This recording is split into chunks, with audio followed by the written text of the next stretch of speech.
Eamon Khan here for Seconds Out with Steve Geffard. Steve, good to see you. Good to see you again after the gym session the other day. But you've been chief sparring partner for Ben Whittaker. How has you been looking ahead to this rematch with Liam Cameron? I feel like he had a great camp.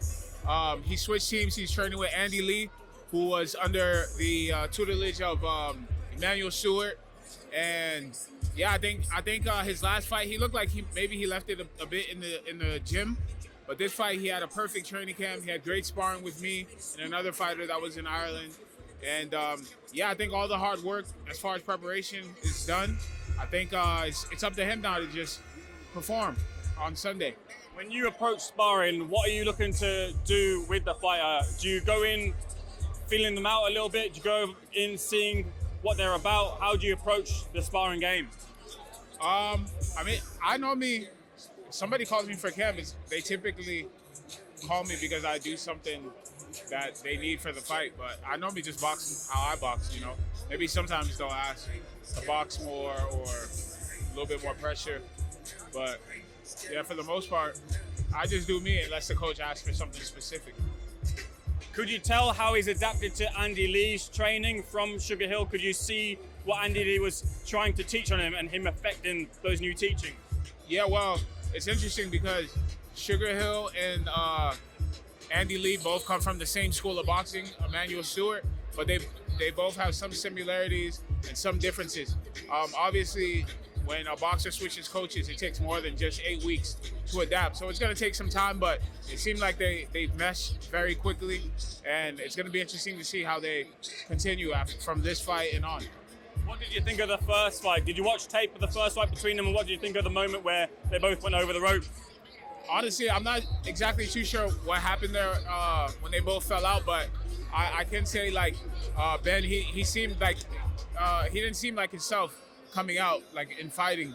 But I'm not sure exactly what happened. It looked like a freak situation, but, you know, it doesn't even matter now. They're fighting on Sunday.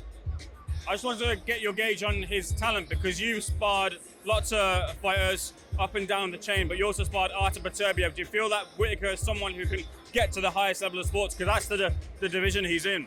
Yeah, I think the sky's the limits with him. He has all the natural attributes as far as, like, God-given gifts from long legs, long arms, speed, good reflexes, you know, and now he's going to build up his boxing IQ. He's going to find himself as a pro in these next few fights.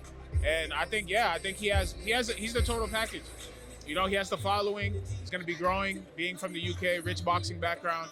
He has everything to be, you know, a star in this sport. And also, besides his natural attributes, I mean, this arena, I think this is only his 9th fight, or this is his 10th fight, and he's selling close to a sellout in a soccer stadium.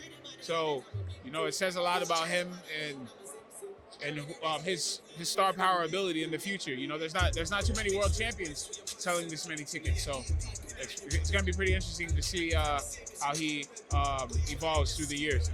You've been making the most of your time here in the UK. You're at the McCrackens gym, going to see your friend Raza. I know that you went to your Fire's gym as well too. From the time that you spent in the gyms, can you say a little bit of what you've picked up from the UK scene or the UK style? I mean,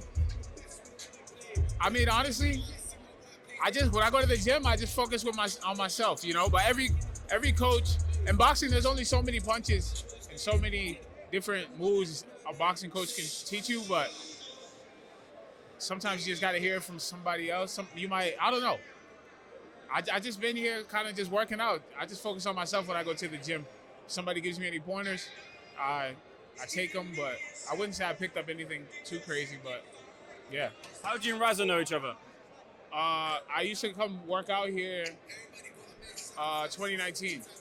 I used to come work out here, and I was working out with Gamal and all those guys. But I've been coming to the UK for years. I was on the US national team. I trained at Sheffield. I trained with Max McCrackens before for a little bit, short period of time. So yeah, I come to the UK outside of boxing, you know. I come all the time, every summer. What's the latest with yourself then? When are you back in action? Yeah, I had like a few minor injuries, but I'm in shape. I'm in great shape. Probably gotta get my weight down just a tad bit, but I'm in the gym. Since that Joe Smith fight that I took on short notice, I'm always in the gym. I'm always in shape. I'm just looking for an opportunity. So hopefully, you know, I'll talk to some people while I'm here, and yeah, I'll just get an opportunity to display my skills. Surprise one of these guys, you know. Let me get your thoughts on the rematch that's happening between Artur Beterbiev and Dmitry Bivol. Dmitry Bivol was crowned undisputed champion in their rematch. You sparred Artur Beterbiev. Was that what you were expecting in the rematch from Artur?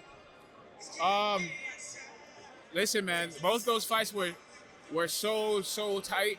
The first fight, I thought he abandoned the body a little bit, but Artur won. Second fight, you know, I think it all depends on how you judge in the fight, what you like. Like, I think if you're more into a guy that sticks and move, you're gonna pick that Bivol won the fight. If you're more into a pressure fighter, you're gonna pick that Beterbiev won the fight. You know, because the fights are so close. Like, I know sometimes I find myself just fighting, just watching, just paying attention to the only style that I might like that night, you know? Some nights I might like to watch a guy that sticks and moves. Some nights I want to watch a pressure fighter. So it all depends on how you, like, what you're into that night. But I think both those fights were so close, it's really no wrong answer. Maybe a draw, the first fight could have been. Yeah, I'm not sure. What was the experience like when you went over to spar with him? Oh, man, it was crazy. I was there with him for 5 weeks. I already knew about him from the amateurs because I'm like a student of the game. I watch like every amateur fight, every pro fight. So I already knew about him when he turned pro. I was surprised that he turned pro. And then to be over there sparring him, you know, I already knew to keep my hands tight and stuff. But it was insane. It was insane. It was one of the craziest boxing experiences I've ever had. You know, it was definitely crazy. 5 weeks. Mark Ramsey was driving me to the airport. He's like, "You did great. We want you to come back again. You know, you were some of our best work." I was just looking at him like, hell no.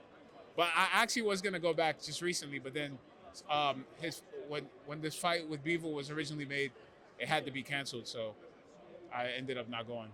But yeah, it's a great camp. Mark Ramsey and those guys in Montreal, they take care of you when you go to camp there. Tough work. We may be seeing Jake Paul, who you spent time with in his training camp, taking on Julio Cesar Chavez Jr. You and I have talked about this a little bit, and I don't want to spoil it, but you feel that there's a way and a route to victory for Jake Paul in that fight with Chavez Jr. if it does happen. Oh, absolutely. Jake is a tough kid. He's a good boxer. He has sick work ethic.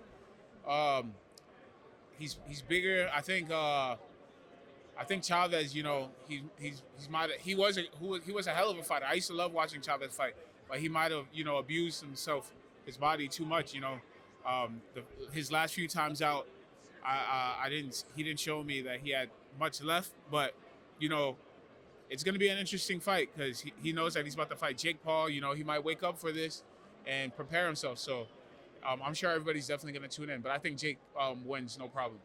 Have you seen the clip of my interview with Chris Eubank Sr. going around? I watched yours and IFL TV's, both of them. So it's now confirmed that Chris Eubank Sr. won't be in his son's corner for the next week's fight. What do you make of that? What's your reaction to that? You know what? After watching his interview with both your channel and the other guy's channel, you know, I felt him on a lot of those points, you know, especially with some of the things that he had to face with some of his opponents. Yeah. You know, I really did feel him. It really made me, because I didn't really look at it from his perspective. So I respect him for that. And it is true. And he makes a lot of sense in what he's saying, you know. Like, his son is going to have to drop down a lot of weight. And, you know, Conor's going to have to go up. You know, both of them are going to really hurt themselves. Possibly, you know. You know, like Roy Jones, when he went all the way down in weight, it was kind of bad for him. He went up and went all the way back down. It's kind of bad for him. And then we've seen, as far as Eubanks, we've seen like Chad Dawson going to a lower weight to fight Andre Ward, and he ended up getting stopped. So, yeah, I don't know. There's going to be, yeah, I hope, you know, the doctors and everybody are paying close attention and, you know, the fight can happen and everything will be good. But, yeah, he made a lot of good points. Pending everything being safe, who do you think wins? I think Eubanks, just because the size, he's a little bit bigger. I think Eubanks, but after watching that interview, it's going to be interesting to see how he reacts. That's a lot of weight to lose, you know. Conor is going up in weight. It might be a little bit better for him, you know. It's going to be interesting, you know. After watching that interview, I had to rethink, like, what's going to happen in that fight, you know. Like, Chris Eubank's going to have to lose a lot of weight, maybe some muscle. I don't know. It's going to be hard. We'll see how he rehydrates. Isn't there a rehydration clause? There is 170 on the day of the fight. Oh, fuck. Man, I might have to rethink this. I'll leave the final word with you for the fight that's coming this Sunday. Ben Whittaker versus Liam Cameron. How does that fight end? Ben Whittaker, skills pay the bills. I think he's going to outbox him, outsmart him, take his time.